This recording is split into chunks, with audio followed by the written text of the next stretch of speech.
Hi guys and welcome back. So today I'm going to be showing you how to make these mint Malteser cookie bars. Let's begin. To get started on the recipe, you'll want to grab yourself a mixing bowl, and into that mixing bowl place in your room temperature butter, followed by the light brown sugar and the granulated white sugar. Then mix together on a medium low speed until it's fully combined. You're not looking for this to be super light and fluffy, but you are looking for it to be very well combined. So something like this would work really well. So it is light and fluffy, but it's not like a cake batter.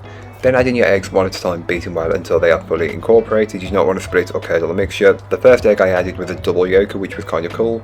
Then add in your mint extract. I'm using the one that you Monin, which is for coffee, but I also added some peppermint extract as well. Once it's fully incorporated, you can then give the bowl a good scraping down, and this is just to incorporate any bits that may not have been fully worked in from earlier on. So don't forget the top and the bottom of the bowl, as this will normally where they collect for me. Then you can go ahead and add in the dry ingredients, which is your flour, your raisin agent, and salt.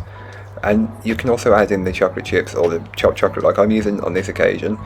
And then mix on a low speed to start with, working your way up to a medium high speed, and mix until you have a dough that looks like this.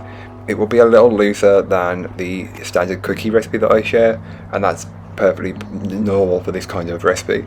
Give it a good scraping down, and this just incorporates any bits that may not have been fully worked in from earlier on. Grab your 9x9" square baking pan, which has been lined with some parchment paper, and transfer the cookie dough into it. Then spread and level it out as best as you possibly can. The more level you get it now, the easier it will bake later on, and the more consistent it will bake as well. So just take the time to spread and level it out as best as you possibly can. Once you're happy with the result, you can then place into your preheated oven and bake off. I will leave all the baking times, temperatures and everything else in the blog post, which will be linked down below. So here is the cookie bar straight from the oven.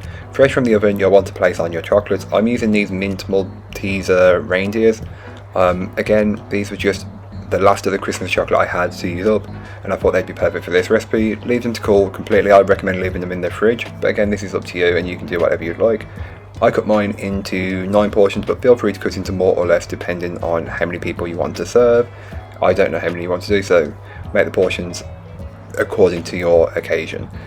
However many you're doing, you can then store them, but these are really nice and they've got a bit of a bite to them now.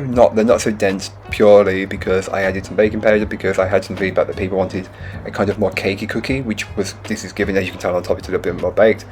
But again, I've listened and I've given you a new recipe. But that's all for today. I hope you enjoyed. If you did, don't forget to like, comment and subscribe for more from me, and I'll be back again soon with another recipe, so join me then. In the meanwhile, don't forget to check out the description. There'll be links to this recipe, a link to my blog, and links to my social medias. But that's all for today. I hope you enjoyed. Bye guys.